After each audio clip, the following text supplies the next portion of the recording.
নমস্কার, দেখছেন কলকাতা টিভি। আমি সুচন্দ্রিমা। শুরু করছি বাংলা বলছে। আগামী লোকসভা নির্বাচনের আগেই বিতর্কিত নাগরিকত্ব আইন বা সিএএ লাগু করতে তৎপর হয়ে উঠেছে কেন্দ্র। প্রায় 5 বছর আগে সংসদে পাস হয়ে রাষ্ট্রপতির অনুমোদন পেলেও তা কার্যকর করতে পারেনি কেন্দ্র। দেশ জুড়ে সিএর বিরোধিতার মুখে পিছু হটলেও ভোটের মুখে ধর্মের ভিত্তিতে নাগরিকত্ব দেওয়ার এই ধুয়ো তোলা হচ্ছে বলেই বিরোধীদের দাবি। ফের সিএএ লাগু করার ব্যাপারে সরব হয়েছে বিজেপি। লোকসভা ভোটের আগেই নাকি সংশোধিত নাগরিকত্ব আইন বা সিএএ চালু হতে চলেছে।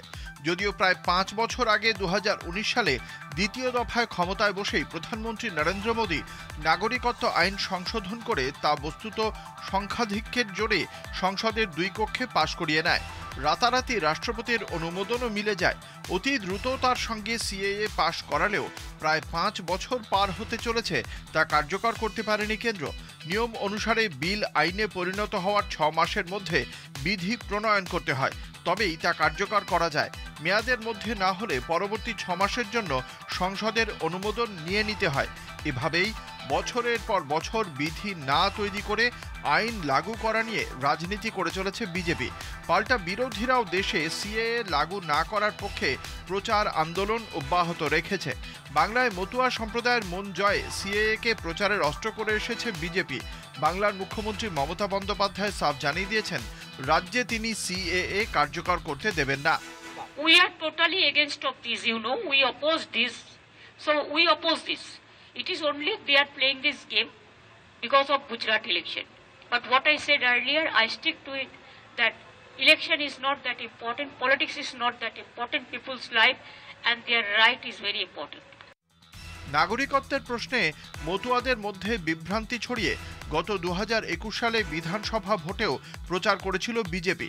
প্রধানমন্ত্রী নরেন্দ্র মোদী থেকে স্বরাষ্ট্রমন্ত্রী অমিত শাহ নির্বাচনী প্রচারে বাংলায় এসে সিএএ লাগু করার প্রতিশ্রুতি দিয়েছিলেন। মতুয়াদের প্রতিনিধি কেন্দ্রীয় মন্ত্রী শান্তনু ঠাকুরও সম্প্রতি ফের সিএএ নিয়ে ধুয়ো তুলতে শুরু করেছেন। উল্টো দিকে বিরোধীরাও সিএএ রুখতে অনড়। এই পটভূমিতে কেন্দ্রের তরফে লোকসভা ভোটের আগেই আইন কার্যকর করার কথা বলতে শুরু করা হয়েছে, যার তীব্র প্রতিক্রিয়া হয়েছে বিরোধী মহলে। পশ্চিমবাংলায় যারা বসবাস করছেন, রেশন পাচ্ছেন, সমস্ত রকম সরকারি প্রকল্পর সঙ্গে তারা যুক্ত রয়েছেন, তারা ইতিমধ্যে নাগরিক এবং দ্বিতীয়বার তাদেরকে নাগরিকতা দেওয়ার যে সিএ এর মাধ্যমে বিজেপি বলছে যে সমস্তটা ভুল, ফলে সিএ প্রয়োজন নেই। কোনো টার্গেটেড লেজিসলেশন, একটা নির্দিষ্ট সম্প্রদায়ের মানুষকে লক্ষ্য করে একটা আইন, এটা গণতন্ত্রের জন্য কখনো হওয়া উচিত নয়। সিএএ রুখতে বিরোধীরা এককাট্টা, যার জেরে এতকাল ধরে বিধি প্রণয়নের ঝুঁকি নিতে পারেননি মোদী শাহরা। এবার লোকসভা ভোটের মুখে এ বিষয়ে পদক্ষেপ করতে পারে কিনা এখন সেটাই দেখার। কলকাতা টিভি।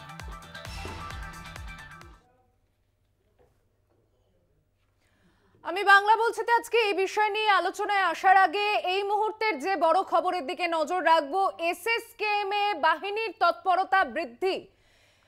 আজই কি সম্ভবত সুজয় কৃষ্ণ ভদ্র ওরফে কালীঘাটের কাকুর কণ্ঠস্বর পরীক্ষা করার জন্য নিয়ে যাওয়া হবে? এসএসকেএম এ বাড়ল নিরাপত্তা। ইএসআই হাসপাতালের অ্যাম্বুলেন্স পৌঁছেছে এসএসকেএম এ, বাড়তি বাহিনী মোতায়েন করা হয়েছে। তাহলে কি আজই সুজয় কৃষ্ণ ভদ্রের কণ্ঠস্বর পরীক্ষা করার জন্য তাকে ইএসআই তে নিয়ে যাওয়া হবে?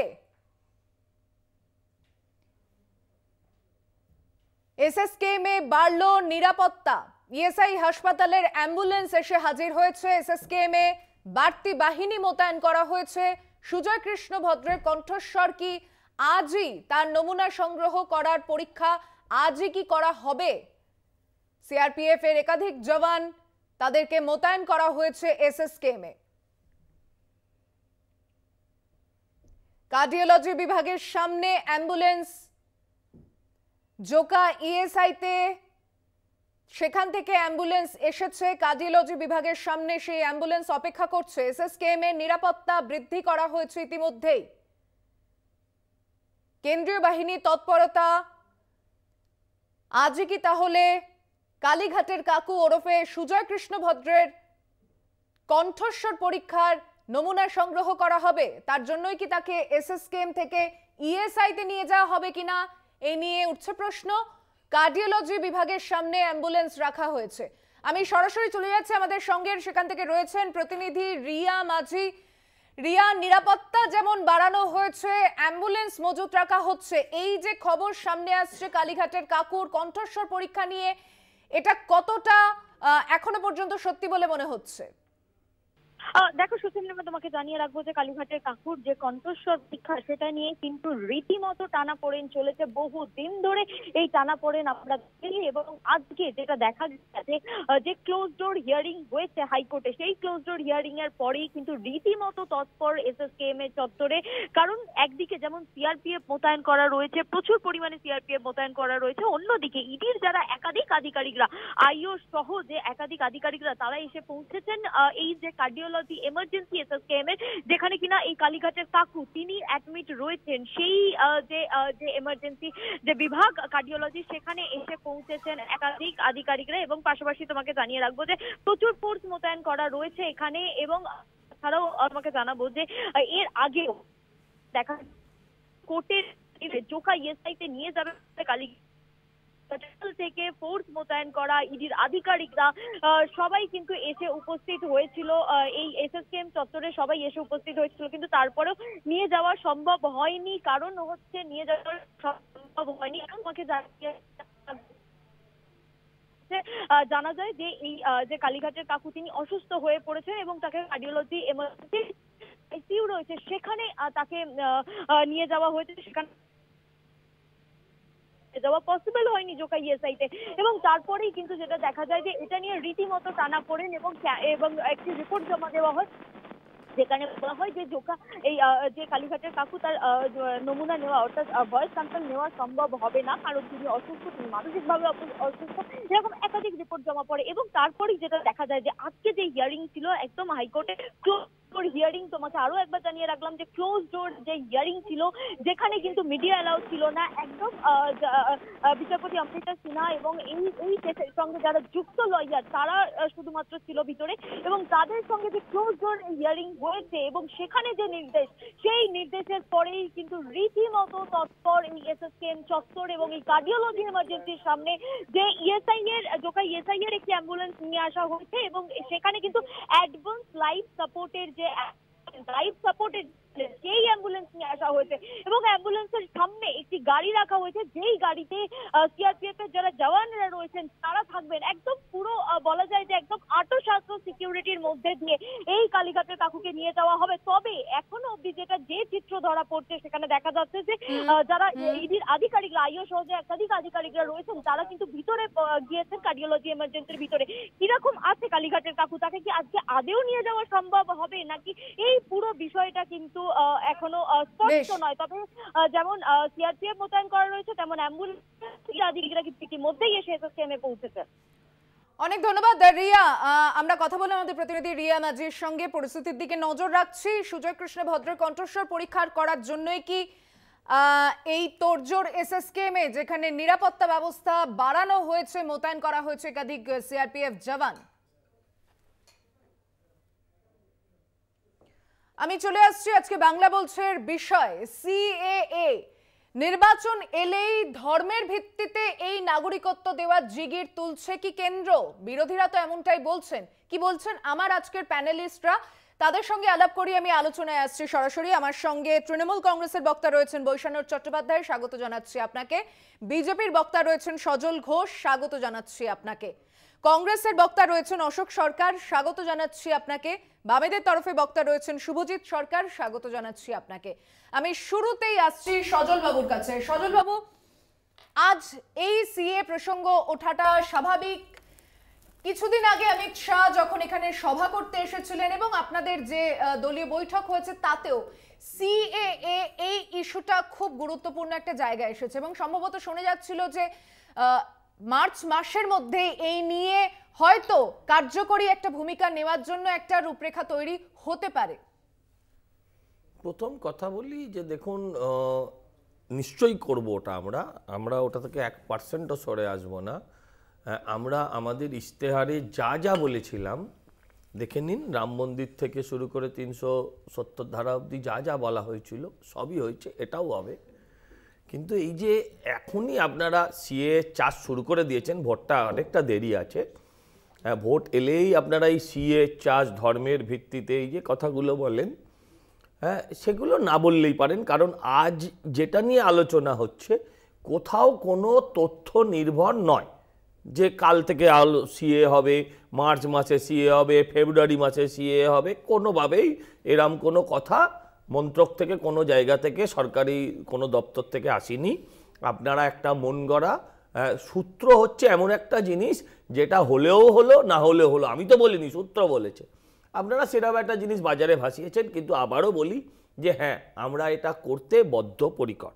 এবার বলি ধর্মের ভিত্তিতে নাগরিকত্ব আইন। দেখুন, এই দেশটা যে ভাগ হয়েছিল সেটাও ধর্মের ভিত্তিতে ভাগ হয়েছিল। এই দেশটা তো অন্য কোনো কারণে ভাগ হয়নি, দেশটা ভাগ হয়েছিল ধর্মের ভিত্তিতে। এই যে কদিন আগে, হ্যাঁ, তৃণমূলের এক নেত্রী, তিনি বুঝতে পারেননি যেটা এতটা শোরগোল হয়ে যাবে, কি নাম ভুলে গেছি ওনার, হ্যাঁ, তিনি মানে বসে জেলার সভাপতি সম্ভবত ওখানকার, তিনি বলছিলেন যে বাংলাদেশ থেকে লোক নিয়ে এসো আর তাদের ভোটার কার্ড বানিয়ে দাও। এটাও আমরা দেখেছি। হ্যাঁ, সেটা ধর্মের ভিত্তিতে না, সেটা রাজনীতির ভিত্তিতে। আমরা এই সিএর মাধ্যমে কি বলছি? সিএর মাধ্যমে তো বলছি না কাউকে তাড়ানো হবে, কাউকে তাড়ানো হবে বলেছি, কাউকে বের করে দেওয়া হবে বলেছি, কেউ দেশ ছেড়ে কাউকে চলে যেতে হবে বলেছি, এগুলো বলিনি। এই ধর্মের ভিত্তিতে এই কথাগুলো বলে এই যে বিভাজনগুলো তৈরি করছেন সেটা বড় মুশকিল। এই যে কাউকে কথাটা বললেন, এই গণনাটাও তো প্রয়োজন। জনগণনা কেন হয়নি সেই প্রশ্নটাও তো ওঠা স্বাভাবিক। বৈশানরদার কাছে আসছি। জনগণনায় চলে গেলেন কেন? সিএটা শেষ করেনি? অবশ্যই আসবো। আপনি কারা নাগরিক এটা স্থির করার আগে তো আপনাকে আগে দেশে কত নাগরিক আছে এটা বলতে হবে। সেটা তো আপনি এখানে না বলে যারা তৃণমূলী আছে তারা পার্লামেন্টে গিয়ে বলতে পারতো তো। তারা তো পার্লামেন্টে কোনোদিন বলেনি। বলতে দেওয়া হলে তারা নিশ্চয়ই তারা কোনোদিন বলেনি, কোনোদিন বলেনি তারা। বলতে দিন, সেটা তাদেরকে বলতে দিন। এখানে বলবেন তো, এখানে না হলে আর কি করে চলবে? আরে 2019 সালে এই ভাঁওতাবাজি চোখে ধুলো দেওয়াটা করেছিল। 2019 থেকে আবার 2024 সালে এসে এটা একটা জিগির তুলছে। কে তুলেছে? কে? অমিত শাহ কোথায় বলেছে? অমিত শাহ সেদিন বলে গেছে। আরে সেদিন বলেছে, আজ তো বলিনি। আপনি তো চিৎকার করলেন। না না, আমি আস্তে আস্তে বলছি। অমিত শাহ সেদিন বলেছিল, কলকাতা টিভি সেদিন করতে পারতো, আজ কেন করছে?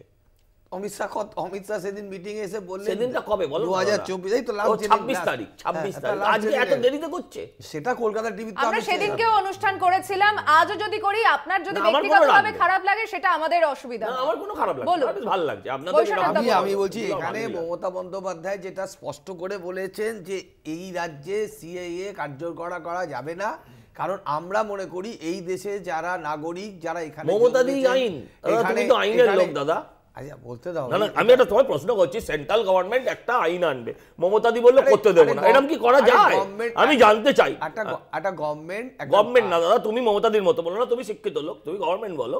আরে গভর্নমেন্ট যাই হোক, হ্যাঁ না, এটা যাই হোক না, কখনো হয়? আরে আমি যেটা বলছি, হাজারু এক। আরে আপনারা তো অদ্ভুত কথা, নিজের যুক্তিতে নিজে হারিয়ে ফেলছেন না। প্রবলেমটা হলো আমরা বলছি যে যারা এখানে জন্মেছে, যারা এখানে পড়াশোনা করেছে, স্কুলে পড়েছে, কলেজে পড়েছে, চাকরি করেছে, এখানে বিবাহ করেছে, সন্তান হয়েছে, তাদেরকে আবার নতুন করে তাদের ভোটেই তো নরেন্দ্র মোদী প্রধানমন্ত্রী। তাদের এই যে নির্বাচন এলেই একটা ভাঁওতাবাজি দেবার যে বিজেপি অভ্যেসটা, এবারে কোথায় ভাঁওতাটা দিল এটা বলুন না। এই যে সেন্ট্রাল গভর্নমেন্ট আজকে একটা কথা তাহলে বলে দিই, সজল বাবুও শুনুন। আজকে বিধানসভার বাইরে কিন্তু অসীম সরকার এই কথা বলেছে যে নির্বাচনের আগে সিএ লাগু করা হবে। অসীম সরকার, আমি একবার প্রথম কথা বলি, অসীম সরকার কোনো কেন্দ্রীয় মন্ত্রী নয়, ও তো অমিত শাহ বলেছেন হবে। কিন্তু আজকে যে আপনারা আলোচনা করছেন এটা পুরো হাওয়ায়, এটা হাওয়ায়। আমিও বলছি হবে, তাহলে হাওয়ায় হোক কি জমিতে হোক, টেলিভিশন কোনটা নিয়ে আলোচনা করে সেটা বিজেপি ঠিক করে প্রশ্ন উঠছে। না না, বাস্তবতাটা নিয়েই তো আমি প্রশ্ন করছি যে আজকে এটার বাস্তবতা কি, আজকে কেন, আজকে অনেক চ্যানেলে দেখানো, মানে কেন গদি মিডিয়া হলো না তার জন্য, মানে ওদের ইস্যু মিডিয়া। এক মিনিট দাদা, দিদি গদি হোক আর দিদি হোক, আপনার তো ফরমাইশি আলোচনা হবে না। হচ্ছে এটা না, আমার ফরমাইশি কেন হবে? আপনার ফরমাইশি আলোচনা হবে একদম হবে না দাদা, এখানে যা তুমি চাইবে তাই হবে। আরো দুজন রয়েছে, আমি তাদের কাছেও যাব। একটা ছোট বিরতিতে যেতে হচ্ছে, আমি আসছি আপনাদের কাছে। বিরতির পর ফিরছি, এক্ষুনি বাংলা বলছেতে সঙ্গে থাকবেন। ফিরে এলাম বিরতির পর, দেখছেন বাংলা বলছে। আমি একবার অসীম সরকার আজকে এই প্রসঙ্গে কি বলেছেন শোনাবো। অবশ্যই হবে, কবে হবে কবে ডেট টাইম ফিক্সড করে তো আমি বলতে পারবো না, লোকসভা ভোটের আগে হবে, এটা মাননীয় স্বরাষ্ট্রমন্ত্রীজি তিনি বলেছেন, কথা দিয়েছেন, এবং তিনি এখানেও ধর্মতলায়ও বলে গেছেন একই কথা, হবেই। বিরোধী দলগুলো বলছে যে বারবার ধরে বলা হয় যে সিএ হবে কিন্তু হয় না, বলছে কুমির ছানা দেখানোর মতো নাকি হয়ে গেছে। ওরা যা যা বলে, ও বিরোধী দলে তো অনেকে বলে যে মহাভারত লিখেছেন কাজী নজরুল ইসলাম, কী হয়েছে? সিএ লাগু হবে, এটা কর্তব্য কেন্দ্রীয় সরকারের, সেই কর্তব্য তারা পালন করেছেন, সিএ পাশ করেছেন, শুধু লাগু হতে দেয়নি এই তৃণমূল কংগ্রেস, সিপিএম, কংগ্রেস মিলে এরা আগের বিধানসভায় একটা প্রস্তাব পাশ করে রেখেছে, আমরা পশ্চিমবঙ্গে সিএ লাগু হতে দেব না। এটা হয় না, এটা অসাংবিধানিক। এটা প্রস্তাব পাশ হয়েছে ভেতরে, কিন্তু রাজ্যপাল তাতে সই করেননি। এটা অসাংবিধানিক কথাবার্তা নিয়ে তো এগুলো নিয়ে সময় নষ্ট করা ঠিক না, কারণ সংবিধানে যেটা সিএটা লোকসভায় রাজ্যসভায় পাশ হয়ে মহামান্য রাষ্ট্রপতি স্বাক্ষরিত হয়ে আছে, সেখানে এটা সিএএ সিটিজেনশিপ অ্যামেন্ডমেন্ট অ্যাক্ট তৈরি হয়ে আছে, লাগু হতে একটু দেরি হচ্ছে, কারণ যেভাবে ভুল বোঝানো হয়েছিল মুসলিম ভাইদের যে সিএ লাগু হলে তোমাদের বাংলা থেকে ভারত থেকে তাড়িয়ে মুসলিম ভাইরা এই যে সবুরে মেওয়া ফলে কেন একটু দেরি করে এটা করছে, মুসলিম ভাইরা আস্তে আস্তে বুঝতে শিখেছে যে ওই সিএর মধ্যে তাদের কোনো ক্ষতিকারক কিচ্ছু নেই, একটা শব্দ একটা অক্ষর লেখা নেই যে মুসলমান ভাইদের তাড়িয়ে দেওয়া হবে। এই সিএ কোনো রকম নাগরিকত্ব কারো হরণ করার আইন নয়, এটা একমাত্র যারা পালিয়ে পালিয়ে হিন্দু, খ্রিস্টান, শিখ, বৌদ্ধ, জৈন, পার্সি 6টা সংখ্যালঘু, ধর্মীয় সংখ্যালঘু যারা ভারতে এসেছে ভারত ভাগ হওয়ার পরে, তারা পালিয়ে পালিয়ে এসেছে, কেউ পাসপোর্ট করে এসে ফিরে যায়নি, সরকারকেও জানায়নি, কিন্তু তাদের অধিকার আছে এখানে আসার। কোনো মুসলিম রাষ্ট্রে, পৃথিবীর কোনো মুসলিম রাষ্ট্রে অন্য কোনো ধর্মের মানুষের স্বাধীনতা নিয়ে বাস করার অধিকার নেই। অশোকদার কাছে আসছি, সংবিধানে ধর্মনিরপেক্ষ রাষ্ট্রের কথা আছে, এখানে উনি শেষে গিয়ে বলেই ফেললেন যে মুসলিম রাষ্ট্রের কথা আর হিন্দু রাষ্ট্রের কথা, বিভাজনটা সেই শেষ বেলাতেও অসীমবাবু কিন্তু বলে দিলেন, এবং লোকসভা ভোটের আগে হবে এই কথাটাও আসছে। অশোকদা, সে তো অনেকবারই বলেছে, কিন্তু এখনো অবধি হয়নি, এবং যে কথাটা শুনছি আর কি সবই তো মানে শোনা কথা, এখনও তো কোনো নোটিফিকেশান বেরোয়নি। এই শোনা কথাই বলছে, ওদের ওয়েবসাইটেতে গিয়ে কবে এসছি এটা লিখে দিলেই হবে আর কি, নাম টাম আর কবে এসছি, মানে এসেছি ওই দেশ থেকে, মানে বাংলাদেশ বলুন, পাকিস্তান বলুন, যেখান থেকেও এসেছি, তাহলেই তার নাগরিকত্ব দিয়ে দেওয়া হবে। এই আইনটা কি এত সোজা? মানে আপনি যেরকমভাবে ওরা বলছে বা শুনছি, সেই জিনিসটা এতটা সোজা নয়, কারণ ভারতবর্ষের মানে ম্যাক্সিমাম বিরোধী দল এই আইনটার বিরোধিতা করছে। সজল ভাইকে বলছি যে আমাদের পাশের রাজ্য বিহারে নীতিশ কুমার ডিক্লেয়ার করে দিচ্ছে এখানে সিএএ ইমপ্লিমেন্ট করতে দেবো না, তো একদম পাশের রাজ্য আমাদের। সুতরাং এই সিএএ নিয়ে যেটা করছে, এটা ইলেকশনের আগে একটা সম্প্রদায়কে সাপোর্ট নেবার জন্য এই জিনিসটা চালু করেছে। এবার চালু করে দেখুন, চালু করছে ভালো, কিন্তু চালু করে সেই জিনিসটা ইমপ্লিমেন্ট করাটা কিন্তু খুব মুশকিলের ব্যাপার। আর যদি ওরমভাবে সিম্পলভাবে হয়, আমি কবে এসেছি 71-এর পরে ডেটটা লিখে দিলেই হয়ে যাবে আর কি, আর কোনো এতে গিয়ে কম্পিউটারে বসে আমি যদি লিখে দিই, তাহলে আমার সঙ্গে সঙ্গে নাগরিকত্ব পেয়ে যাবে আশা করছি আর কি, যখন সব কিছু কম্পিউটারাইজ হয়ে গেছে। তো জিনিসটা এতটা সোজা নয়, এর পেছনে অনেক খেলা আছে। দেখুন, এই সিএ করে যদি 10টা বেশি সিট পেতে পারে নরেন্দ্র মোদী পশ্চিমবঙ্গ থেকে, সেটাই লাভ, আর সেটার দিকে পাখির চোখ করেই উনি এখানে ভোটে এই জিনিসটা খেলছে আর কি। হবে কি হবে না আমি জানি না, কিন্তু জিনিসটা খেলছে এরমভাবে যাতে আমি 10টা সিট এখান থেকে বের করতে পারি। আমি শুভজিতের কাছে আসছি, কি মনোভাব এই নিয়ে? সম্পূর্ণভাবে একটা নির্বাচনের আগে একটা কিছু অংশের মানুষের কাছে এরকম বার্তা পৌঁছে যাওয়া যে আমরা যদি নির্বাচিত হই তাহলে তোমাদের আরও অধিকার সুনিশ্চিত করা যাবে, যেটা স্বাভাবিকভাবে যারা মতীয় সম্প্রদায়ের মানুষ, বনগাঁ, কৃষ্ণনগর, রানাঘাট এই অঞ্চলগুলো মূলত এখানকার মতুয়া সমাজের মানুষকে বলা যে আমরা নাগরিকত্ব দেবো। কিন্তু সহজ করে বলতে গেলে যেই মানুষগুলো অলরেডি একটা এতগুলো নির্বাচনে 17টা নির্বাচন হয়েছে এখন অবধি আমাদের দেশে, 17টা নির্বাচনে ভোট দিয়েছে, তারা আবার নতুন করে নাগরিকত্ব প্রমাণ করবে। খুব নিশ্চিত করে যিনি বিজেপির পক্ষ থেকে এই বাইট দিলেন, বিধায়ক বোধহয়, উনি ভুল না হলে, উনি বললেন যে মুসলিম রাষ্ট্রে, দেখুন মুসলিম রাষ্ট্রে কি হয় না হয় আমি এখানে জানতে চাই না, কারণ আমাদের দেশ কোনো ধর্মের ভিত্তিতে তাদের সংবিধান এই ধর্মকে ইয়ে করে না। কারণ কি, আমরা একটা ধর্মনিরপেক্ষ রাষ্ট্র। আচ্ছা, আমরা তো মনে করি, আমরা যারা বামপন্থী রাজনীতি করি, আমরা মনে করি কোনো রাষ্ট্র তার অফিসিয়াল কোনো রিলিজিয়ান থাকা উচিত নয়, সকল স্তরের মানুষ, সকল ধরনের মানুষ যাতে থাকতে পারে। আর ভারতবর্ষ সেটাই, ভারতবর্ষ তো এখানেই আলাদা এক্সাম্পল। ভারতবর্ষ পাকিস্তান নয়, পাকিস্তানের নির্দিষ্ট স্টেট রিলিজিয়ান আছে, কিন্তু আমরা ভারতবর্ষ এখানেই তার মহত্ব, তার কোনো স্টেট রিলিজিয়ান নেই, এখানে সর্বস্তরের মানুষ থাকতে পারে। এবার দেখুন এখানে আরেকটা গল্প হচ্ছে, এই ধরনের আইন এটা কেন্দ্রের কাছে বলতে পারেন হ্যাঁ কেন্দ্রের সাবজেক্ট, কেন্দ্র এটা পাস করতে পারে, কিন্তু এই ধরনের সেন্সিটিভ ইস্যু যেখানে একটা কনস্টিটিউশনকে অ্যামেন্ড করতে হয়, স্বাভাবিকভাবে কনস্টিটিউশন অ্যামেন্ডমেন্টের জায়গা, আমি ভুল না হলে যারা আইনের লোকেরা বলতে পারবে, এগুলো স্টেট লেজিসলেটিভ অ্যাসেম্বলি থেকে পাস করিয়ে আনতে হয়, মানে তাদের মতামত অন্তত নিতে হয় যে তারা কি ভাবছে। কারণ স্টেট লেজিসলেটিভ অ্যাসেম্বলিতে যারা এমএলএরা আছে বা এমএলসি আছে, মানে কাউন্সিলগুলো আছে, এখন আমাদের রাজ্যে নেই 1969 সালের পর থেকে। আমি শুভজিৎ একটু থামাচ্ছি, একটা ছোট্ট বিরতিতে যেতে হচ্ছে, ফিরছি এক্ষুনি বিরতির পর। বাংলা বলছেতে সঙ্গে থাকবেন। ফিরে এলাম বিরতির পর, দেখছেন বাংলা বলছে। একবার শোনাবো স্বরাষ্ট্রমন্ত্রীর সেই বক্তব্য যেখান থেকে এই বিরোধীরা যেখানে সোচ্চার হচ্ছে যে নির্বাচনের আগেই কেন বাংলায় এসে সিএ প্রসঙ্গ তোলা। बंगाल में सोशल मीडिया पर कोई रख रहा है कि अगर घुसपैठ कर आए हो और आधार कार्ड चाहिए, वोटर कार्ड चाहिए, तो इस नंबर पर संपर्क करिए।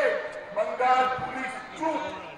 मुझे बताओ भाइयों बहनों, जिस राज्य में इतनी घुसपैठ होती है वहां कभी विकास हो सकता है क्या? जोर से बोलो, हो सकता है? और इसीलिए ममता बनर्जी सीएए का विरोध कर रही है, सीएए कर।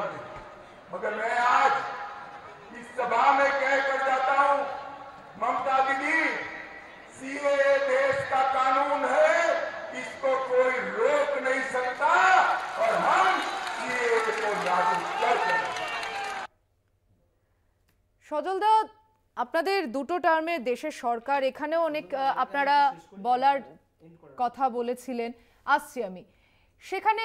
এই বাংলাতে এসে শুধুমাত্র এই জিগির কেন? আপনাদের কাজের খতিয়ান নিয়ে কথা বলতে পারতেন, ঘুষপেটিয়াদের কথা উনি বলছেন, বর্ডার কার দায়িত্বে?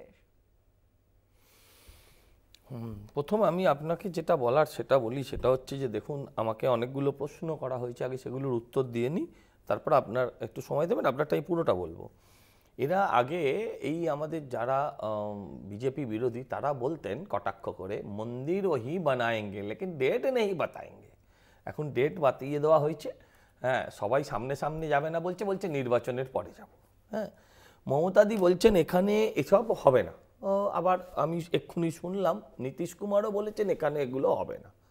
আমি জানতে চাই, আমার জানা নাই, আমি জানতে চাই যে এই ফেডারেল স্ট্রাকচারে কেন্দ্রীয় কোনো আইন যদি হয়, সেই আইন কোনো রাজ্য নাকচ করতে পারে কি পারে না সেটা আমার জানা নেই, কিন্তু এ রাজ্যে অনেক কিছুই সম্ভব। হ্যাঁ, সেটা কোর্ট বলে দিয়েছে যে এখানে আইনের শাসন চলে না, শাসকের আইন চলে। আমার মনে হয় আসলে উনি দেশটাকে পশ্চিম বাংলাদেশ বানাতে চান। উনি যেমন ধরুন বাংলা সঙ্গীত শুরু করেছেন, এবং সবচেয়ে মজার কথা, মানে ব্যথার কথা, সেটা হচ্ছে রবীন্দ্রনাথের গানকে বিকৃত করে, গানকে চুরি করে। দুঃখের বিষয় হচ্ছে আপনারা সহ, আমি কোনো মিডিয়া, আমি সব মিডিয়াকে বলছি, আপনারা সহ কোনো মিডিয়া, আপনারা তো বৈপ্লবিক মিডিয়া, আপনারা সহ কোনো মিডিয়া কিন্তু এটা নিয়ে কোনো কথা বলেনি, কোনো রাজনৈতিক দল কোনো কথা বলছে না। হ্যাঁ, যে রবীন্দ্রনাথের নোবেল চুরি সেটা যেমন অপরাধ, রবীন্দ্রনাথের গানকে বিকৃত করা এটাও অপরাধ। এবার দেখুন এটা কেন করছে, তার কারণ বলছে আগে বাংলার সঙ্গীত হবে, তারপর জাতীয় সঙ্গীত হবে। কারণ বাংলাদেশে অলরেডি জাতীয় সঙ্গীত পরিবর্তনের হাওয়া উঠেছে, যে একজন হিন্দু কেন জাতীয় সঙ্গীত আমাদের রচনা করবে, এই নিয়ে তাদের অলরেডি পরিবর্তনের একটা ব্যাপার চলছে। দেখুন, আবারও বলছি, আপনারা ঠিকই বলেছেন, দেশ ধর্মনিরপেক্ষ, যদিও দেশ ধর্মের ভিত্তিতে ভাগ হয়েছিল, মনে করিয়ে দিই, এবার ধর্মনিরপেক্ষ। জানবেন দেশটা ততক্ষণ ধর্মনিরপেক্ষ যতক্ষণ বৈশা দ্বারা পইতে পড়ে থাকবেন এবং যতক্ষণ অবধি দেশে গীতা পাঠকরা সংখ্যায় বেশি থাকবে ততক্ষণ দেশ ধর্মনিরপেক্ষ, ততক্ষণ দেশ সেকুলার। তা না হলে কিন্তু এই দেশের ধর্মনিরপেক্ষতা এবং সেকুলারিজম নিয়ে অনেক প্রশ্ন উঠে যাবে। কেউ কেউ বললেন 10টা সিটের জন্য সারা দেশে আইন। আচ্ছা বলুন তো আপনারা 10টা সিট পাবেন কি না সারা ভারতবর্ষে, হ্যাঁ এটা নিয়ে প্রশ্ন থাকতে পারে, কিন্তু 10টা সিট পেয়ে পাওয়ার জন্য একটা সারা দেশের ওপর একটা আইন আনা হবে, এটা কোনো কথা নয়, রাজনৈতিক কথা নয়। আমি আপনার এক লাইন বলে দিই, আপনার প্রশ্নের উত্তরে যাচ্ছি। কিছু অংশের মানুষের জন্য সিএ, হ্যাঁ ঠিক, কিছু অংশের মানুষের জন্য কিছু অংশ পরিষ্কার করে বলুন। হ্যাঁ বলছি তো, শুনুন না, আপনার একটু শুনতে ভালো লাগবে। হিন্দু, খ্রিস্টান, বুদ্ধিস্ট, হ্যাঁ জৈন, এরম ধরনের কিছু মানুষ, যাতে মুসলিম নেই, কারণ মুসলিমদের আশ্রয় পাওয়ার জন্য 56টা পৃথিবীতে দেশ আছে আর হিন্দুদের নেই, সেই জন্যই এই আইনটা করা হয়েছে। এবার আপনার প্রশ্নটা আরেকবার একটু রিপিট করুন।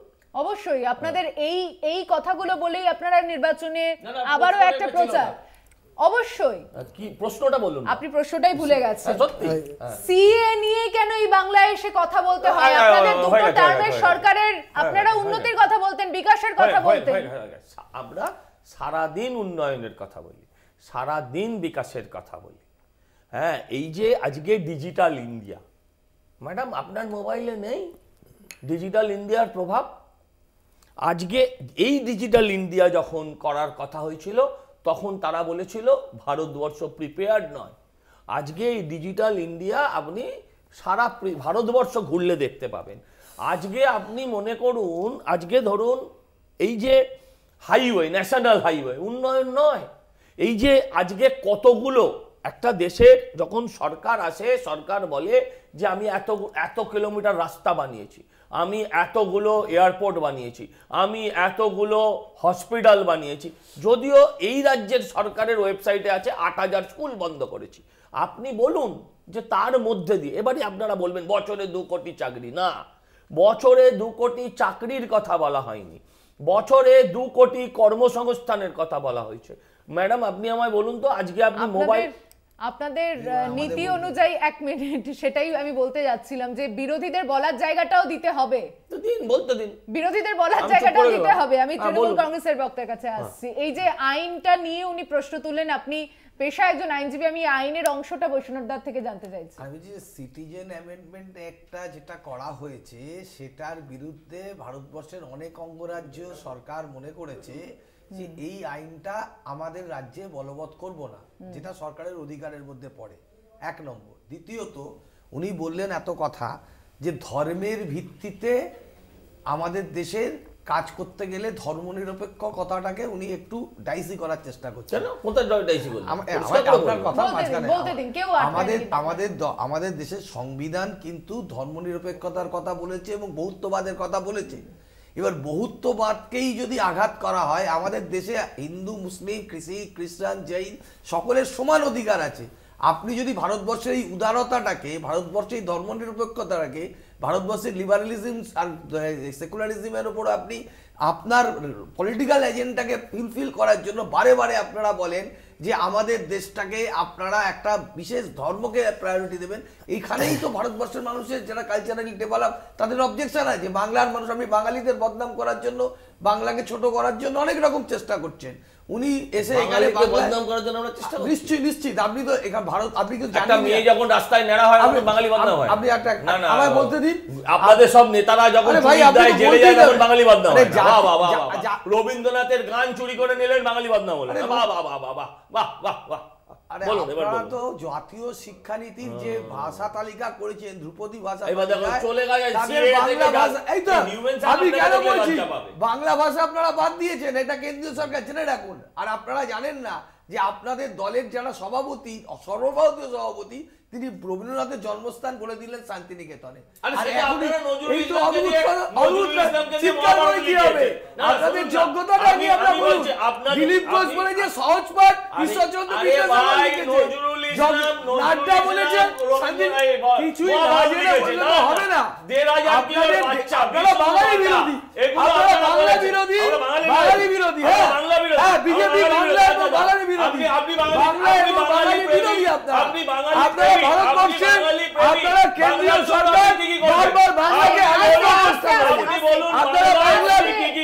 আপনি বলুন, আরে আমরা 2 কোটি চাকরি ভাওতাবাড়ি করিনি। আচ্ছা আপনারা বিদেশ থেকে কালো টাকা এনেছে, আপনারা বিদেশ থেকে চাকরির কথা বলেছিলেন, ডবল চাকরি ধর্ম নিয়ে রাজনীতি করবেন না, এটা অসভ্যতা। আপনারা ধর্ম নিয়ে রাজনীতি করা অসভ্যতা। শুরুটা আপনারা করেছেন, ধর্ম নিয়ে রাজনীতি শুরুটা আপনাদের হাত দিয়ে।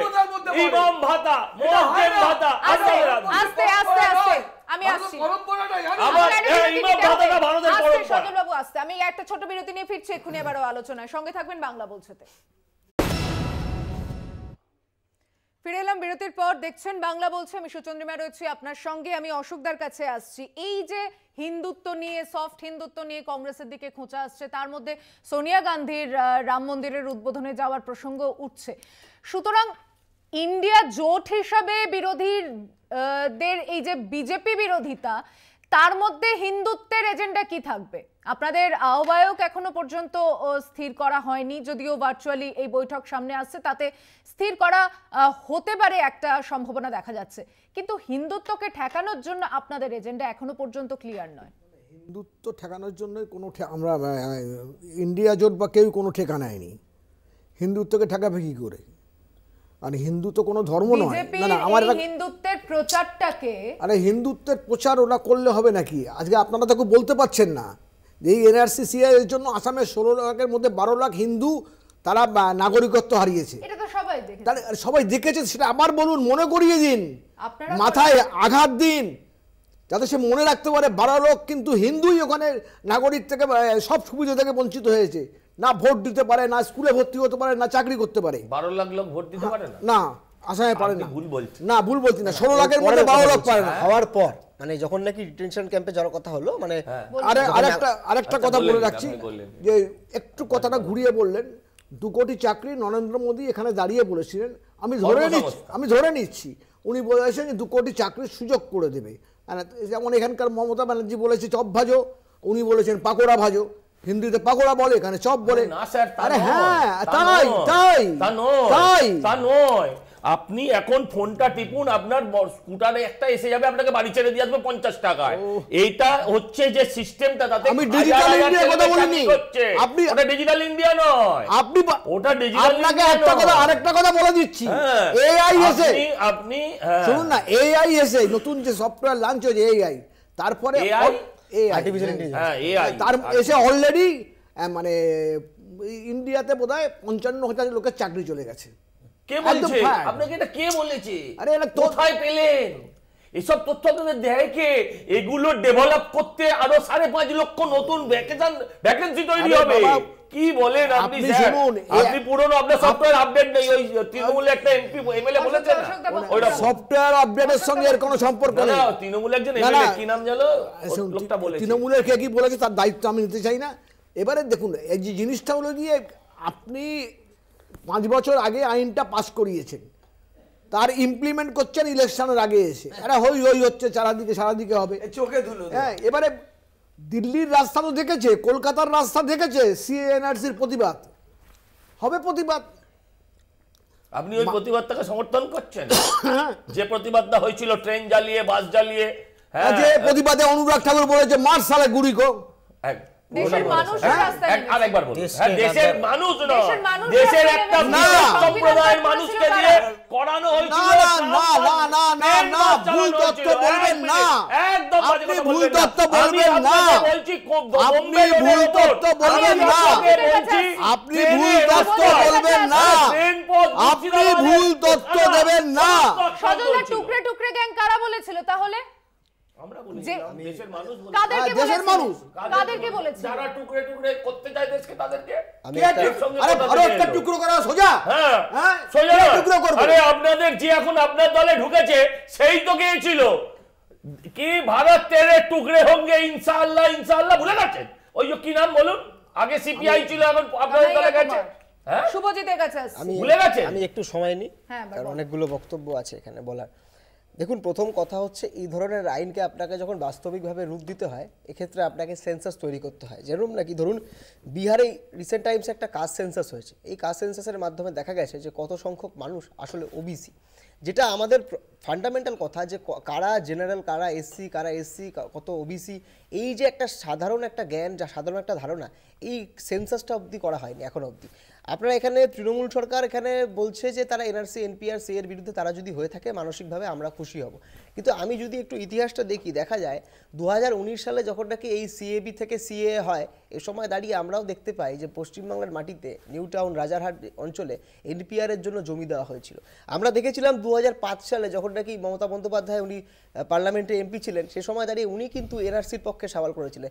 তাই এই Trinamool Congress NRC NPR CA তাদের স্ট্যান্ডটা কিন্তু একই নয়, যে আমরা যেন প্রথম থেকেই বলছি যে আমরা এর বিরোধিতা করছি, তার অনেক ফান্ডামেন্টাল কারণ আছে।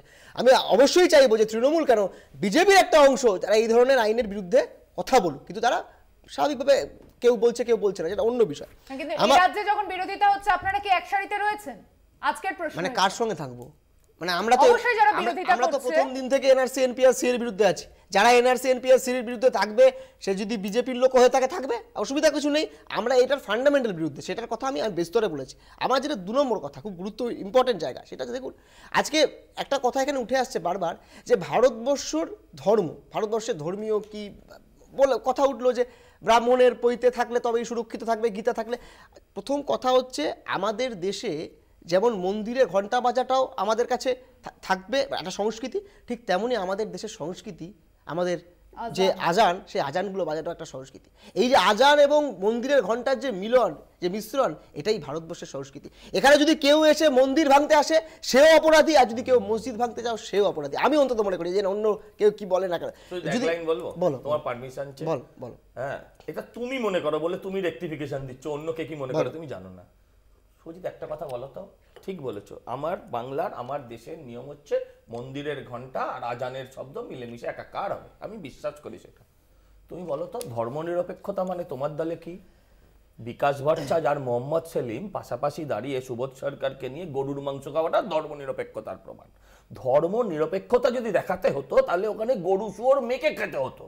করেছো তোমরা? আমি তোমার একটা কথা বলি, নিশ্চয় এটার উত্তরটা করো। তোমার কথা তুমি বললে, দেখো মাংস খাওয়ার নিয়ে তুমি এখানে প্রশ্ন দেখিয়েছিল তো, আমি তোমাকে বলি না না এইটা তুমি দিল্লি বোম্বে গুজরাটে, আমি তোমাকে বাংলা কথা বলি, দিল্লি বোম্বে গুজরাটে এই বাংলায় নিয়ে কথা বলো না।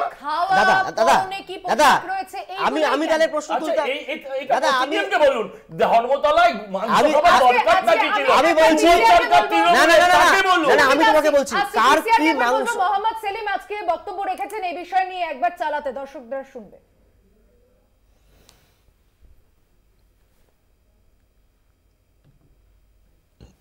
মোহাম্মদ সেলিম ক্রোনোলজি বুঝিয়েছিলেন হোম মিনিস্টার, আপ ক্রোনোলজি সমঝিয়ে যে সরকার সেন্সাস করলো না।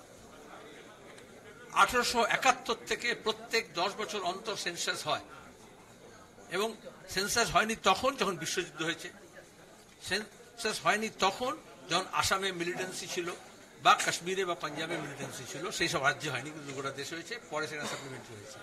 তাহলে এখন কি এমন ঘটলো যে 2021-এর সেন্সাস 2024 পর্যন্ত হলো না?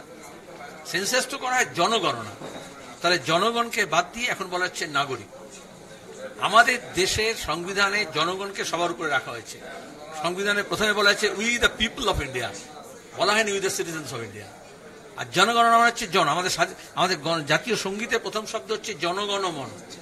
তাহলে জনগণকে বাদ দিয়ে সরকার চলছে, তাহলে এটা জনস্বার্থে নয়, তার রাজনৈতিক সংকীর্ণ স্বার্থে। এবং এটা তো ওরা গতবারে বলেছিল, 2021-এর নির্বাচনের সময় বলেছিল, মতুয়াদেরকে বিশেষত ওই প্রতিশ্রুতি দেওয়া হয়েছিল, কিন্তু রুলস করেনি। এখন বলছে রুলস করব। এটা আরেকটা নির্বাচনের আগে আরেকটা ভাঁওতা। শুভজিৎ বক্তব্য শেষ করো। এবার আমি যেটা বলছিলাম, দেখুন আমাদের পার্টির সেক্রেটারিও বললেন 1931 সালে অবধি টানা 10 বছর অন্তর অন্তর সেন্সাস হতো, এবং সেখানে কিন্তু কাস্ট সেন্সাস হতো। 1931 থেকে 51 অবধি 20 বছর সেন্সাস করা হয়নি, কারণ এই সময় বিশ্বযুদ্ধ চলছে, তার পরবর্তীকালে 51 থেকে আবার সেন্সাস হয়। আচ্ছা কেন সেন্সাসটা হচ্ছে না? আমরা তো জানতে চাই যে কত জনসংখ্যা, কার কত সংখ্যক মানুষ আছে, কোন ধর্মের, কোন বর্ণের, কোন কাস্টের মানুষ এখানে আছে, কারা, কতজন নারী, কতজন পুরুষ, কতজন অন্য জেন্ডারের মানুষ আছে। এইটা কেন প্রতিষ্ঠা করা হচ্ছে না বারংবার সরকারের তরফ থেকে? 2 নম্বর কথা, দেখুন এখানে একটা কথা উঠে এলো, টুকরে টুকরে গ্যাং। আচ্ছা ভারতবর্ষে যে নতুন নতুন রাজ্য তৈরি হয়েছিল, মধ্যপ্রদেশ ভেঙে ছত্তিশগড় বা বিহার ভেঙে ঝাড়খণ্ড, এই রাজ্যগুলো তৈরি হওয়া এতে কারা অনুপ্রেরণা দিয়েছিল? কোন সরকারের সময় রাজ্যগুলো তৈরি হয়েছিল? কারা আমাদের রাজ্যে যখন নাকি বামফ্রন্ট সরকার ছিল, বাংলার উত্তর দিকে পাহাড়ের মানুষকে সংগঠিত করে তাদের নতুন রাজ্যের জন্য যখন তারা একটা বিচ্ছিন্নতাবাদী আন্দোলন তৈরি করছিল, কারা সেই আন্দোলনে হাওয়া দিয়েছিল? যারা ভারতবর্ষকে এক রাখতে চায় তারা কোনোদিন ভারতবর্ষকে ভাগ করতে চাইবে না। আসলে যারা ভারতবর্ষকে ভাগ করতে চাই তারাই ভাগ করতে চায়, কারণ এরা ডিভাইড অ্যান্ড রুলের পলিসিতে বিশ্বাস করে। ইংরেজরা যেভাবে আমাদের উপর শাসন করতো, হিন্দু মুসলিমকে আলাদা করতো, অন্য ধর্মের বর্ণের মধ্যে আলাদা করতো, এরাও ওই মণিপুরে গিয়ে দেখছেন না কুকি আর অন্য জাতের লোকেদেরকে আলাদা করছে, ওখানে ধর্মীয় একটা জাতগত বিভাজন তৈরি করছে।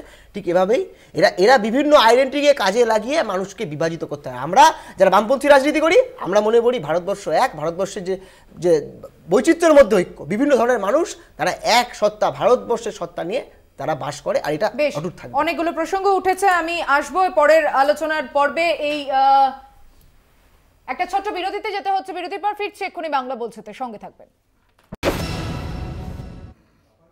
ফিরে এলাম বিরতির পর, দেখছেন বাংলা বলছে। বিরতিতে যাওয়ার আগে সব পক্ষের মোটামুটি আমি আলোচনা এবং বিতর্কের একটা জায়গাও সৃষ্টি হয়েছে যে কেন কি প্রসঙ্গে। মূলত একটা যেটা দেখা যাচ্ছে যে নির্বাচন সামনে এসেছে, ইস্যু চাই। বিজেপি শাসক দল তারা হিন্দুত্বের প্রচারে, কখনো জঙ্গি জাতীয়তাবাদের প্রচারে, আবার এই যে রাম মন্দিরের উদ্বোধন অর্থাৎ 22শে জানুয়ারি রাম মন্দিরের আগে তারা পরিষ্কারভাবে তারা হিন্দু মুসলমান মেরুকরণকে সামনে রেখে কি এই ভোট বৈতরণী পার করতে চায়। আগামী কিছু সময়ের মাসের মধ্যে যদি ভোটের নির্ঘণ্ট প্রকাশ হয়ে যায় এবং তার আগে এই প্রক্রিয়া যদি শুরু না হয়, তখন যেমন একটা প্রশ্ন আসবে, বিরোধীরা যারা একজোট হচ্ছে ইন্ডিয়ার মধ্যে, তারা এই বিষয়ে কি এজেন্ডা নিয়ে সামনে আসছে সেটাও কিন্তু একটা বলার বিষয়। আমি সজলদাকে দিয়ে শুরু করছি। এখনো পর্যন্ত আলোচনার মধ্যে যে যে অভিযোগগুলো আপনাদের দিকে উঠছে তা নিয়ে আপনার বক্তব্য। দেখুন, প্রথম আমি আপনার কথার উত্তর করি। হ্যাঁ, বলছেন ইস্যু চাই ভোট এসেছে। আরে পশ্চিমবঙ্গে মমতা বন্দ্যোপাধ্যায় বা তৃণমূলের বিরুদ্ধে লড়াই করতে গিয়ে আমাদের ইস্যু চাই না। কিসের ইস্যু চাই? কোনো ইস্যুর প্রয়োজন নাই। আচ্ছা আপনি আমায় বলুন, তৃণমূল দলটা উঠে গেলে আপনাদের প্রচুর চ্যানেল উঠে যাবে। এই সারা দিন চাল চোর, গরু চোর, কয়লা চোর, পাথর চোর, আপনার ইচ্ছে থাকুক না থাকুক, আপনার বুকে সেল ফুটুক না ফুটুক, দেখাতে আপনাকে হবে, ছোট করে বড় করে দেখাতে হবে। এই যে ধরুন একটু আগে আপনি ছোট করে দেখালেন যে সুজয় কাকুকে টেনে নিয়ে যাওয়া হচ্ছে, কোমরে দড়ি দিয়ে গলা টিপে তার পরীক্ষা হবে, দেখাতে হলো তো, উপায় কিছু নেই। আপনার মনে হয় এরপরে যে আমাদের ইস্যু চাই? আমাদের কোনো ইস্যুর দরকার নেই। এখানে মেন যেটা ইস্যু হবে সেটা হচ্ছে নো ভোট টু মমতা। এই ইস্যুতে ভোট হবে, আমাদের এখানে কোনো ইস্যু দরকার নেই। ইস্যু তাহলে কি তৈরি করে আপনাদের দলের নেতা? আজকে দিলীপ ঘোষ সকালবেলা মর্নিং ওয়াকের সময় তিনি বলেছেন যে কণ্ঠস্বর পরীক্ষা করার জন্য এত নাটক করা হচ্ছে কেন, আদালত নির্দেশ দিক যে এখান থেকে তুলে নিয়ে এসে পরীক্ষা করা হোক। আর সন্ধ্যাবেলা হয়ে গেল, মুখের কথা সত্যি হয়ে গেল। হয়ে গেল। হ্যাঁ, আচ্ছা, তার মানে আপনি বিচারকের দিকে আঙুল তুলছেন, তাই তো? আমি আপনার নেতার প্রশ্নের দিকে আঙুল তুলছি। নাটা কি? আমি আপনার নেতার বলার দিকে আঙুল তুলছি। এক মিনিট, আমি যদি বলি কাল সকালে সূর্য উঠলে আলোক উজ্জ্বল হয়ে উঠবে, সকালে উঠে বলবেন যে সূর্য আমার কথায় ওঠে আর বসে? এ কেমন কথা? এটা তো ঠিকই বলেছেন, এই কথা তো আমরা অনেকদিন ধরে বলছি যে বিচারক অর্ডার দিন আর টেনে নিয়ে যাক, টেনে নিয়ে গেছে, আর এটা আজকে হবারই ছিল, সেই প্রসঙ্গেই বলেছেন। আমি আপনাকে বলি, ম্যাডাম আপনি বলেছেন হিন্দু মুসলমান মেরুকরণ। ম্যাডাম আপনি একজন মহিলা, আপনি মহিলা হয়ে বলুন তো দেখি, হিন্দু মুসলমান মেরুকরণ আমরা করেছিলাম না মুসলমানদের মেয়েদের বাঁচাতে 3 তালাক আমরা এনেছিলাম? আমি আপনার কাছে একজন মহিলা হিসেবে, প্যানেলে একমাত্র আপনি সঞ্চালিকা মহিলা, তিনি উত্তর দিন যে এই যে আপনি 3 তালাকের যে তুলে দেওয়ার যে আইন, তাকে আপনি সমর্থন করেন কি করেন না? আমি তার আগে আপনাকে এটা প্রশ্ন করব, 10 বছর আপনাদের সময় লেগে গেল যে সংরক্ষণ আনার জন্য। এই দেখুন, আপনি দেখেছেন আপনি পুরো মমতাদির মতন খেলছেন কিন্তু হ্যাঁ উনি খোলাখুলি বিরোধিতা করেছিলেন আপনি কিন্তু খোলাখুলি বিরোধিতা করছেন আপনি তার আগে আমাকে এটা বলুন আপনি মহিলাদের কথা এত ভাবছেন সজল বাবু আপনার দল এত ভাবছে 10 বছর লেগে গেল সংরক্ষণে তাও আনলেন কখন সেটা লাগু কবে হবে সেটা আপনারা নিজেরাই এখনো জানেন না আমি বলছি তো 10 বছর লেগে গেছে সংরক্ষণ সমস্ত কিছু আনতে আপনি ঠিকই বলছেন কিন্তু আপনি এড়িয়ে গেলেন মানুষ যে কটা মানুষ দেখছে তারা দেখলো যে আপনি একজন মহিলা হয়ে আপনি একজন সংখ্যালঘু মহিলার বুকের যন্ত্রণাটাকে আপনি মেনে নিলেন সংখ্যালঘু বলুন দুটোকে একসাথে করবেন সরি নয় মহিলা বলুন নয় সংখ্যালঘু বলুন সংখ্যালঘু মহিলাকে কল তালাক আরে আলাদা করে কেন বিভাজন করতে হচ্ছে এক মিনিট ম্যাডাম বিকুল আপনি আমার কথা শুনুন তালাকটা পুরুষের হয় না তালাকটা হিন্দুদের হয় না তালাকটা শুধু সংখ্যালঘু মুসলিম মহিলাদের আর খ্রিস্টানদেরও হয় না তারাও সংখ্যালঘু মহিলা আছে তাদেরও হয় না তালাকটা আপনি এটা জানেন আমি এটা বিশ্বাস করি এটা জানেন না এটা ভাবছি না কিন্তু আপনি সেটাকে কিন্তু দাঁড়িয়ে বললেন না যে হ্যাঁ মোদিজির 10টা খারাপের মধ্যে একটা ভালো তাহলেও বুঝতাম যে আপনি অন্তত এটুকু বলার স্বভাব হয়েছে আপনাদের কিন্তু সেটাও আপনি এড়িয়ে গেলেন ভুলভাবে নেবেন না আমার কথাটাকে কিন্তু এই রাজ্যে ঠিক আপনার মতনই আরো একজন মহিলা তিনি কিন্তু এটাকে স্বীকার করেননি বলেছিলেন যে তালাকটা ভালো এবং তার পক্ষে দাঁড়িয়েছিলেন দেখুন আমি আপনাকে বলি যে আমরা রাজনৈতিক এই মেরুকরণ করিনি হিন্দু মুসলমানের আজকে প্রথম ইমাম ভাতা মুয়াজ্জেম ভাতা দিয়ে প্রথম হিন্দু মুসলমানের বিভেদ যদি কেউ করে থাকে তার নাম মমতা ব্যানার্জি তারপর দেখলেন সংখ্যাগরিষ্ঠ মানুষ খচে গেছে রেগে গেছে হ্যাঁ তখন কি করলেন আবার পুরোহিতদের ভাতা দিলেন এখানেও অসামঞ্জস্য কারণ বলতে আপনি তো ব্রাহ্মণ দাদা আপনারাই বলছি তো যে সেখানে দেখা গেল পুরোহিতদের ভাতা শর্ট করে বলে দিই আপনি আমি এক লাইনে বলি ক্লাবকে চাঁদা দেওয়ার ক্লাবকে 5 লাখের দেওয়ার বিরুদ্ধে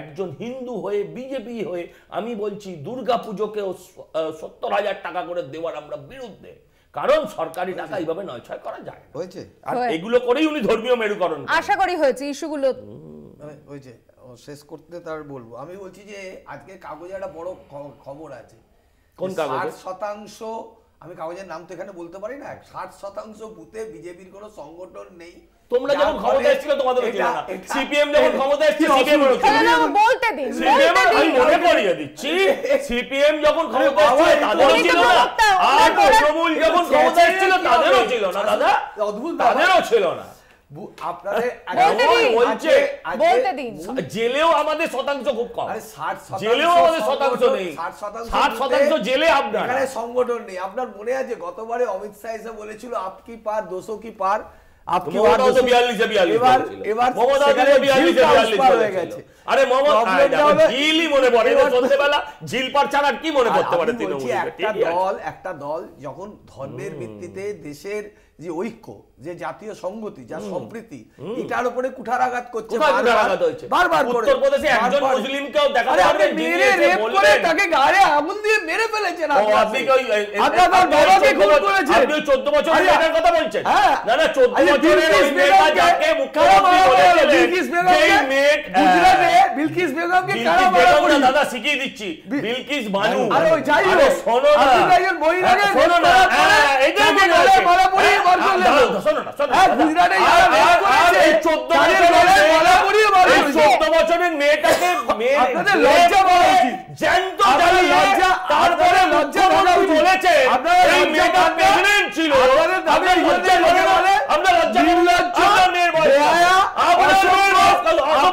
আপনাদের বিজেপি পার্টি একটা বড় একটা অসভ্য একটা নির্লজ্জ দল যারা ভারত আছেন এক সম্প্রীতিকে ধ্বংস করতে চাইছে বলে ছোট বলে শরীর তাদের হবে এটা মুখ্যমন্ত্রী বলা আস্তে কি বিজেপি এর অসভ্য পার্টি বোঝাই যাচ্ছে বা সিএ বাতিলের দাবিতে যারা সোচ্চার হচ্ছে তাদের কর্মসূচি আগামী সময়ে কি আসছে আমি সরাসরি প্রশ্ন থাকছে কংগ্রেসের বক্তার কাছে অশোকদা বলুন আমি শুনতে পাইনি এত চিৎকারে আমি ভাবিনি যে আমি কলতলায় আছি না অন্য কোথায় আছি না আমরা আলোচনাতেই আছি আশা করি এক এক করে আমরা উত্তর এতক্ষণ যেভাবে অনুষ্ঠান চালিয়ে এসেছি বিজেপি বলা চিৎকার করছে বিজেপি আমাদের বলা সুযোগ দেবে সিএ বাতিলের দাবিতে আপনারা যে একযোগে সোচ্চার হচ্ছেন আপনাদের কর্মসূচি বা পদক্ষেপ হিসেবে কি থাকবে সে তো আমাদের রাজ্য বা কেন্দ্রের নেতৃত্ব ঠিক করে দেবে সেটা আমি এখানে বসেই করে বলবো আজকেই জানতে পারলাম নিশ্চয়ই তারা করবে যেমন বরাবর করে এসছে যেমন রাস্তায় নামা রাস্তায় নামা ছাড়া কোনো উপায় নেই।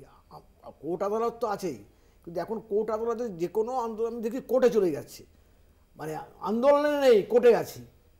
এটা তো আমরা চাই রাস্তায় নামবো, কোর্টেও যাব। এইটা হলো গিয়ে কংগ্রেসের স্ট্যান্ড। অন্তত আলোচনা করে কীভাবে হয় সব দলের সঙ্গে আলোচনা করে, না হলে আমরা একাই চলবো, আমরা অসুবিধা নেই। শুভজিৎ, এই ইস্যুটা এমন না, এটা খালি যদি আমি বলি যে আমার লাল পতাকা নিয়ে নামার বিষয়, খালি এটা নয়। আমার মনে হয় এই ইস্যুটার বিরুদ্ধে আন্দোলন করতে গেলে ভারতবর্ষের জাতীয় পতাকাকে সামনে রেখে আমাদের সকলের আন্দোলন করার কথা, কারণ এটা একটা সার্বিকভাবে দেশের ইস্যু। এই দেশের ইস্যুতে সংগঠিত হতে গেলে সর্বস্তরের মানুষকে আমরা আহ্বান জানাবো যে এই ধরনের কানুনের বিরুদ্ধে আপনারা রাস্তায় নামুন। আপনি যেই রাজনৈতিক দলকে সমর্থন করুন না কেন, ভারতবর্ষকে বাঁচানোর স্বার্থে, ভারতবর্ষের সাম্প্রদায়িক সম্প্রীতি এবং জাতীয় ঐক্যকে রক্ষার্থে আপনাদের এই আন্দোলনে সামিল হওয়া উচিত। এবং আমি নিশ্চিতভাবে জানি যে সাধারণ মানুষ, ভারতবর্ষের মানুষ এই ধরনের কানুনের বিরুদ্ধে সবসময় সোচ্চার হবে।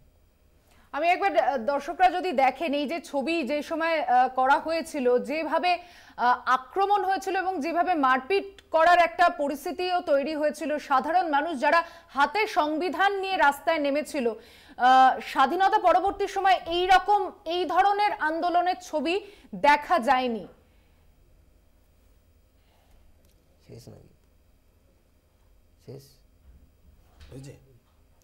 আমি আবার চলে আসছি আলোচনায়। বৈষ্ণব দা, একযোগে যদি এর বিরোধিতা শুরু হয়, কিভাবে তৃণমূল কংগ্রেস, কোন আন্দোলন এখন আপনাদের দিকে এ রাজ্যে যেভাবে দুর্নীতির অভিযোগ সামনে এনেছে বিজেপি, সেখানে কংগ্রেসও বক্তব্য রেখেছে, নির্বাচনের আগে তৃণমূল কংগ্রেসের জোরদার ইস্যু কি থাকছে তাহলে? না, আমাকে যদি বাধা না দেওয়া হয়, যদি আমাকে বলতে দেওয়া হয়, আপনি বলুন করলে তো আমি বলতে পারছি। আমি একটা কথা বলছি, দুর্নীতি নিয়ে যত কথা বলছেন, আপনি বলুন তো হেমন্ত বিশ্ব শর্মা, তাকে অসমের মুখ্যমন্ত্রী করা হলো, তার আগে রোজবেরি।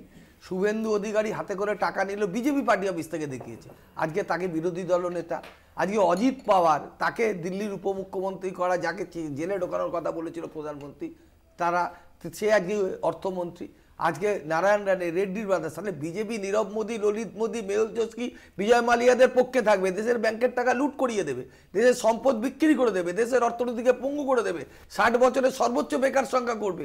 আর উল্টে ওদের বিরুদ্ধে যারা আছে, সে মহারাষ্ট্রের সঞ্জয় রাউত হোক, দিল্লির উপমুখ্যমন্ত্রী হোক, বা সিপিএম যে বলে, সিপিএমের যে ওখানকার মুখ্যমন্ত্রী, তাকে দিয়ে আসা হোক, ভারতবর্ষের এমন কোনো চিদম্বরমজির মতো লোক 6 মাস জেলে ছিল।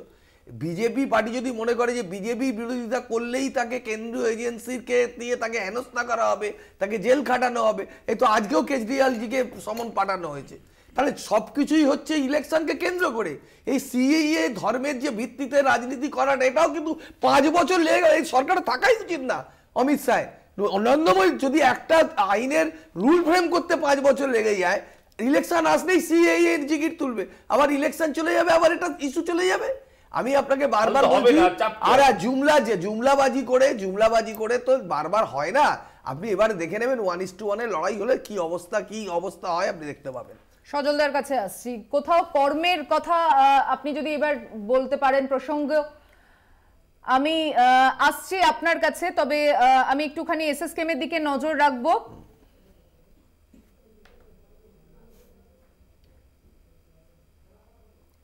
আমি এসএসকেএম হাসপাতালের দিকে একবার নজর রাখবো। সেখানে যে গতিবিধি আপনাদের শুরুতেই দেখিয়েছিলাম, কার্ডিওলজি বিভাগের সামনে অ্যাম্বুলেন্স মজুত করা হয়েছে, সরাসরি সেই ছবি দেখছেন।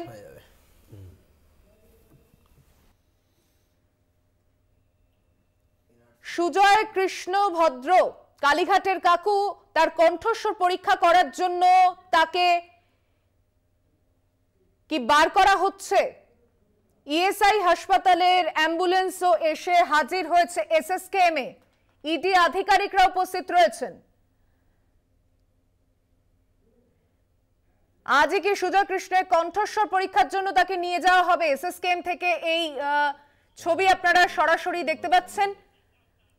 সুজয় কৃষ্ণ ভদ্র ওরফে কালীঘাটের কাকুর কণ্ঠস্বর পরীক্ষা করার আদালতের নির্দেশের পরেই কিন্তু এসএসকেএম এ বাড়তি নিরাপত্তা ব্যবস্থা বাড়ানো হয় এবং ইডির আধিকারিকদের সেখানে দেখা যায়। সিআরপিএফ এর একাধিক জওয়ান সেখানে এসে উপস্থিত হন। আমি এই খবরের দিকে নজর রাখছি, আমি তারপর আবার আলোচনায় চলে আসছি। সজল বাবু, যেটা বলছিলাম, এই প্রসঙ্গের মধ্যেই কোথাও ধর্ম দিয়ে নিজেদের কর্মকে ঢাকার একটা বর্ম তৈরি করছেন বামেদের তরফ থেকে, এই অভিযোগ আজকে মোহাম্মদ সেলিমই করেছে। 10 বছরের খতিয়ান একবারও আলোচনায় আসলো না এখনো পর্যন্ত। কিছুটা আপনি ডিজিটাল ইন্ডিয়ার প্রসঙ্গ তুললেন বটে, কিন্তু খতিয়ান দিয়ে যদি মানুষের কাছে ভোট চাইতেই হয় তাহলে সেই চাকরির কথা, সেই বেকারত্বের কথা। আমি আবারও চলে যাচ্ছি এসএসকেএম এর কলকাতা টিভির পর্দায় দেখছেন সেই ছবি। এসএসকেএম হাসপাতালে ইডির আধিকারিকরা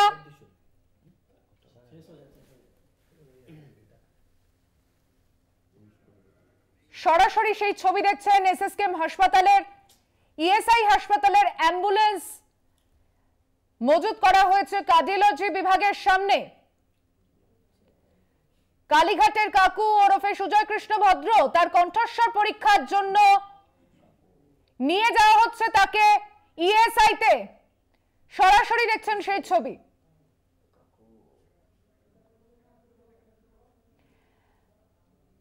সুজয় কৃষ্ণের কণ্ঠস্বর পরীক্ষা নমুনা সংগ্রহ করতে এসএসকেএম হাসপাতালে ইডি আধিকারিকরা।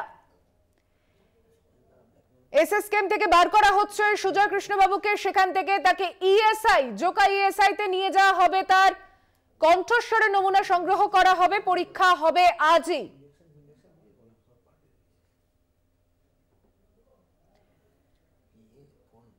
সরাসরি দেখছেন এসএসকেএম থেকে সেই ছবি। সুজয় কৃষ্ণকে সেখান থেকে বের করা হচ্ছে। বাড়তি নিরাপত্তা বেশ সময় ধরেই কিন্তু করা হয়েছিল, সেই মতোই সুজয় কৃষ্ণকে বের করা হচ্ছে এসএসকেএম থেকে। সরাসরি দেখছেন সেই ছবি।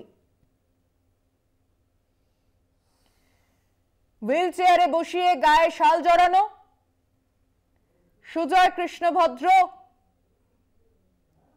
এসএসকেএম থেকে তাকে নিয়ে যাওয়া হচ্ছে।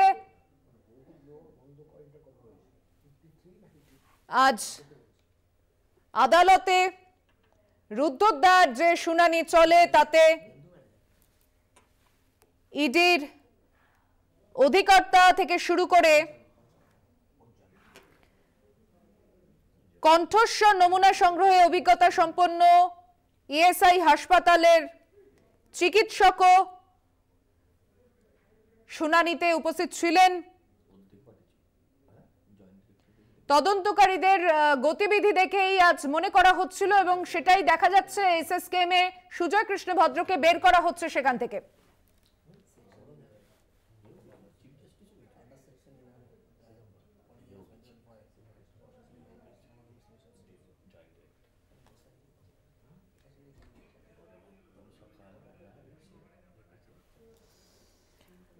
আমি আবারও চলে আসছি আলোচনায়। বাংলা বলছে। সজল বাবু, আপনি খুশি তো? আমরা দেখালাম এসএসকেএম থেকে ওনাকে বের করা হচ্ছে, ওনাকে নিয়ে যাওয়া হবে। রাম মন্দিরের উদ্বোধনের খবরও আমরা দেখিয়েছিলাম, এবং শুরু থেকে এখনো পর্যন্ত কোনো চ্যানেল এই ছবি দেখায়নি যা কলকাতা টিভি দেখাচ্ছেন, এবং আমরা উইন্ডোতে এই ছবিই দেখাবো।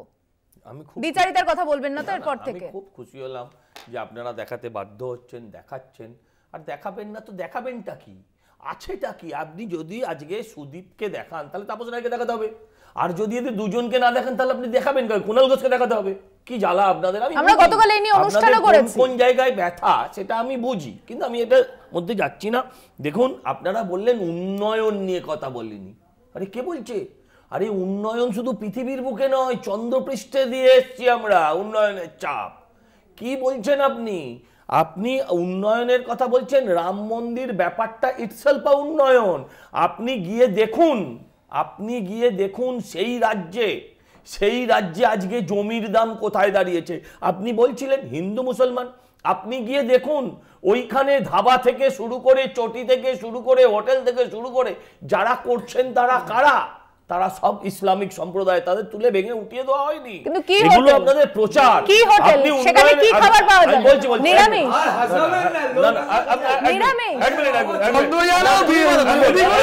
আমার বেলায় নাকি আমি নাকি সবার বেলায় কথা বলি? আপনি বলেছেন। এক মিনিট, তুমি কি মনে করছো যে রাম মন্দির একটা শিল্প, মানে শিল্প হিসেবে? সেটাই জিজ্ঞেস করছি।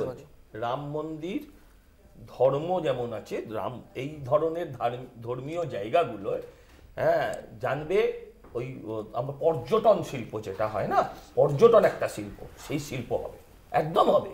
আজকে এখান থেকে যারা হ্যাঁ করে চিৎকার করলো তারা এখান থেকে আমাদের টাটাকে সরিয়ে দিল সিঙ্গুর থেকে, আজকে সেখানে টেসলা আসছে, দ্যাট ইজ উন্নয়ন। আপনার চোখে এখন দূরেরটা ঝাপসা, সেখানে আমি চোখে ডাক্তার দেখাতে বলবো, আমি কি করবো? এটা আপনি দেখতে পান না। ও শুনুন, সর্বোচ্চ জিডিপি দেশের মধ্যে, এই কদিন আগে জিডিপি জিডিপি জিডিপি কি কান্না, হ্যাঁ এই হিন্ডেনবার্গ হিন্ডেনবার্গ হিন্ডেনবার্গ কি কান্না আপনাদের। আর এখন দেখুন বুঝলাম সজলদা, আমাদের একটু উন্নতি হবে, আসবে আপনার পয়েন্ট অপেক্ষা করতে পারে, বিরতি অপেক্ষা করতে পারেন, এটা ছোট বিরতি নিয়ে ফিরছি এক্ষুনি, সঙ্গে থাকবেন। ফিরে এলাম বিরতির পর, দেখছেন বাংলা বলছে। হ্যাঁ একটা লাইন বলুন সজলদা। একটা লাইন বলে শেষ করব, সেটা হচ্ছে বৈশাদা সুন্দর করে বলেছে যে বিজেপি সবাইকে হয়রান করে, ইডি সিবিআই দিয়ে। হয়রানির নমুনা দেখেছেন খাটের তলায়, মানে বাড়ির খাটের ওপরে বান্ধবী, খাটের তলায় টাকা, আপনি দেখেছেন। আর আমি আপনাকে প্রশ্ন করি, আচ্ছা বৈশাদা আপনার বিশ্বাস, আমি আপনার নেতৃত্বে দল করেছি, আপনার বিশ্বাস আমার বাড়িতে যে কারণে দরজা ভেঙে পুলিশ আমায় টেনে নিয়ে গেল সেটা ঠিক ছিল? আপনি বিশ্বাস করেন কৌস্তবকে সেই রাত্রেই ধরার প্রয়োজন ছিল? আপনি বিশ্বাস করেন একজন বিধায়ককে 40 দিনের ওপর জেল খাটিয়েছেন? আমাদের পক্ষে না, আমাদের চরম বিপক্ষে সেই নৌসাদ, সেগুলো ঠিক ছিল? সেগুলো হয়রানি নয়? আপনি বিশ্বাস করেন পোর্টালের ছেলে মেয়েগুলোকে প্রতিদিন মামলা দেওয়া হচ্ছে? আমি জানি না এই কলকাতা টিভির সাংবাদিকদের দেওয়া হয় কিনা, কিন্তু বাকি অর্ধেক চ্যানেলে সব সাংবাদিকের নামে একটা দুটো করে তিনটা করে মামলা আছেই আছে, প্রতিদিন নিয়মিত চিঠি পায় তাদের ডাক বাক্সে। আপনি মনে করেন সেগুলো সব ঠিক? দেখুন, বানিয়ে বানিয়ে কথা বলার একটা লিমিট আছে। কোন সাংবাদিক আজ পর্যন্ত বলেছে কিনা আপনি যেরকম ভাবে বলছেন। সজলদা, সিদ্দিক কাপ্পানকে যখন গ্রেফতার করা হয়েছিল তখন এই নীতি কি ছিল আপনাদের? আমার নীতির কথা তো বলিনি, আমরা তো মহা খারাপ। না আপনাদের দলের বক্তব্য ছিল, মানে একটা পরিসংখ্যান দিই, 2022 সালে উত্তরপ্রদেশে মহিলাদের মানে একটা ক্রাইম এগেইনস্ট ওমেনের যে সংখ্যা, যে কেস মানে ধার্য হয়েছে তার সংখ্যা হচ্ছে 65,743। ম্যাডাম আপনি কখনো এটা নিয়ে শো করেছেন যে এখানে যে ন্যাশনাল ক্রাইম কন্ট্রোল ব্যুরো, এই যে তারই তথ্য দিলাম আপনাকে, না দাঁড়ান না, তারই তথ্য দিলাম আপনাকে, তাতে পশ্চিমবঙ্গের কোনো তথ্য নেই। এটা ভুল কথা, একেবারে ভুল কথা। আপনি পশ্চিমবঙ্গের তথ্যটা আপনার কাছে মোবাইল আছে, তারপরে দেখান, থামলে হবে না। আপনি উত্তরপ্রদেশের পেয়েছেন, নিজের রাজ্যে পাননি। আপনি একবারও নিন্দা করেছেন যে রাজ্যে, আমি নাম করতে চাই না, পার্ক স্ট্রিটের মেয়েটা ধর্ষণ হলে মুখ্যমন্ত্রী বলেন ছোট ঘটনা? আপনি কখনো নিন্দা করেছেন যে শরীর থাকলে রেপ হবে, জ্বর হলে যেমন হয় সেরকম রেপ হবে?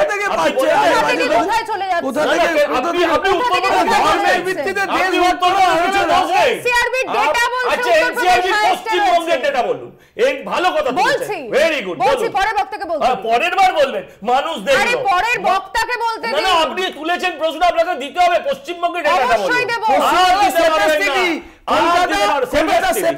কোথায় বেরিয়ে? কোথায় কোন এনসিআর? আরে বাবা, এটা ডকুমেন্ট মুখ্যমন্ত্রী আমরা নরেন্দ্র মোদীর মতো মিথ্যা কথা বলতে পারবো না। হ্যাঁ, নরেন্দ্র মোদীর মতো মিথ্যাবাদী হতে পারবো কি করে হবে? আরে নরেন্দ্র মোদী যা বলে তাই করে। এত বড় মিথ্যাবাদী ভারতবর্ষে? বললাম তো 1 কোটি লোককে চাকরি দিয়েছে মুখ্যমন্ত্রী বলেছে। আরে তুমি 2 কোটি বেকারের চাকরি দাও না বছরে?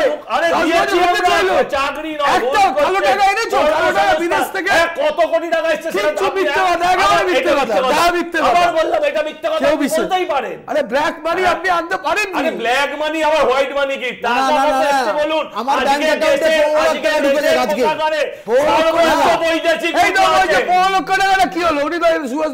ওটা নিয়ে দুটো ভোট হয়ে গেছে দাদা, ওটা নিয়ে দুটো ভোট হয়ে গেছে, কিছু গুরুত্ব দেয়নি। আজকে দেশের কোষাগারে সর্বোচ্চ ম্যাডাম ওটা বলুন। ওয়েস্ট বেঙ্গলের আপনাকে আমি চাপ দেবো, বলতেই হবে। আপনাকে বলতেই হবে। এই কাকু নিয়ে আলোচনা হচ্ছে, একটা কথা বলবো। আপনি সেভ করে দিচ্ছেন কাকু বললে, এখন এনসিআরবি রিপোর্টটা বার করতে হবে। না এই কাকু মানে কত বড় একজন মানে ধুরন্ধর লোক, হ্যাঁ, উনি আরএসএস করে, ওনার পরিবার প্রচারক, ওনার বোনও আরএসএস এর সঙ্গে যুক্ত, দুর্গা বাহিনী। আপনাদের প্রণব মুখার্জি কি আরএসএস সবাই ভাষণ দেয়? না প্রণব মুখার্জি ডেকেছেন, একেও ডেকেছিল, আর একেও ডেকেছে। আছে যাই হোক, হাফ প্যান্ট পরে খেত না আর কি। আবার ওদিকে আরএসএস করে, এদিকে ওর অভিষেক ব্যানার্জিকে ধরে রেখেছে।